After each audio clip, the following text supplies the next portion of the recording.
Залужный Резников просит парламент отложить рассмотрение законопроекта о возвращении выплат 30 тысяч военным, но появились новые факты. Их озвучила глава НБУ, а именно решение Рады о возвращении выплат военным усложняется переговорами Украины с МВФ. Максим Юрьевич, на ваш взгляд, какие еще требования должна выполнить Украина или какие увеличить, возможно, счета, да, чтобы выполнить условия МВФ? Если что-то подобное звучит от Международного валютного фонда, то это значит, что ситуация с дальнейшей помощью со стороны, в первую очередь, Соединенных Штатов для Украины меняется. Потому что еще в том году никто не говорил ничего похожего, никак не ограничивал и максимально деньгами, насколько возможно, напихивал отсутствующую нашу экономику. Отлично понимая, что эти деньги не идут в экономику, они в другие места идут. Поэтому это свидетельство того, что в целом боссы, которые рулят МВФом, меняют свою степень поддержки. Это раз. Два. Еще в 2016 году, когда я вел свои авторские программы на Ньюзване, я говорил о том, что нормальный украинский президент, нормальный украинский премьер и правительство должны немедленно прекратить работу с Международным валютным фондом, пересмотреть все условия, потому что они идиотские, и отстаивать интересы наших граждан, нашей страны, и не брать по 2-3 миллиарда долларов и под них повышать цены на жизнь в Украине и разорять украинские домохозяйства. В тот момент я не был ни президентом, ни премьером, поэтому это все отчасти ушло в пустоту. Хотя, надеюсь, поселилось в головах и сердцах людей, которые все-таки дождутся нормальных и тех, и других в нашей стране. На мой взгляд, и я уверен, что это можно будет доказать с помощью качественной судебно-экономической такой глобальной экспертизы. На мой взгляд, практически все кредитные отношения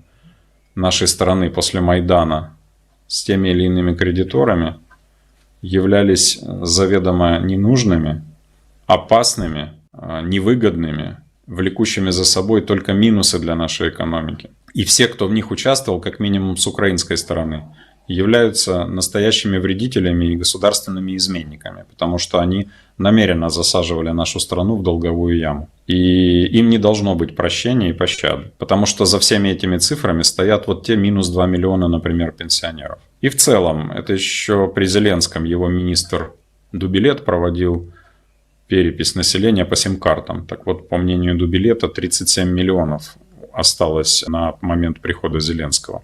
По нашим параллельным подсчетам мы считали по потреблению воды и отдельно по потреблению хлеба. В Украине осталось где-то 32,5 миллиона. То есть за несколько лет майданного правления страна потеряла от 4 до 7 миллионов человек. Поэтому это все на самом деле преступление, а не нехлюйство или там просто экономика. Преступления, направленные против своей собственной страны и против ее народа. Это вот, знаете, я сейчас по-простому о более макроуровне. Понятно, что такое МВФ и что вся эта чушь насчет того, что если бы не он, экономики бы Украины не было, она нужна только тем, кто давно продал и предал свою страну. Ну и для того, чтобы дурить население. Помните, как Порошенко Байдену отчитывался, эту аудиозапись включили, Байден тогда еще был вице-президентом, как он ему отчитывался о том, что он всунул украинцам в 4 раза тарифы и все нормально, все хорошо. Все понимали.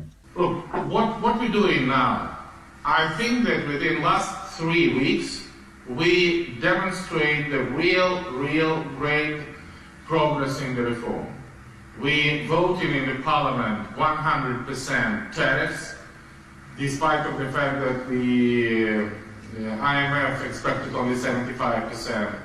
We're launching the real reform of the state-owned enterprises. We launched a reform for the prices for the medicine, removing all the obstacles.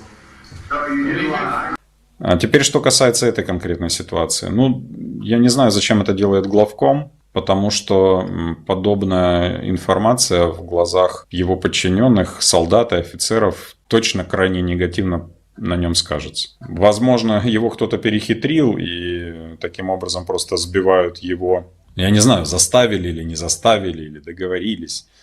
Я не знаю, зачем он это сделал, зачем ему такую бумагу подписывать. Для этого есть министр обороны. Главком всегда ближе к войскам, чем министр обороны. Нужно было, на мой взгляд, с его позиции пусть Резников бы и подписывал. А он, главный военный, не должен этого делать. Был бы.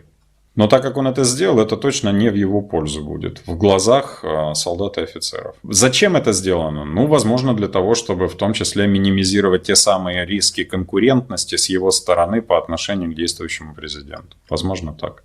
Что касается нагрузки на расходную часть, мы с вами только что говорили о том, что вся расходная часть – это иностранные заимствования или финансовая помощь, которая, по сути, является заимствованием. Ну, возможно, Запад уже не хочет увеличивать финансовую помощь. А брать больше эти деньги неоткуда. Вероятно, этим объясняется появившаяся информация.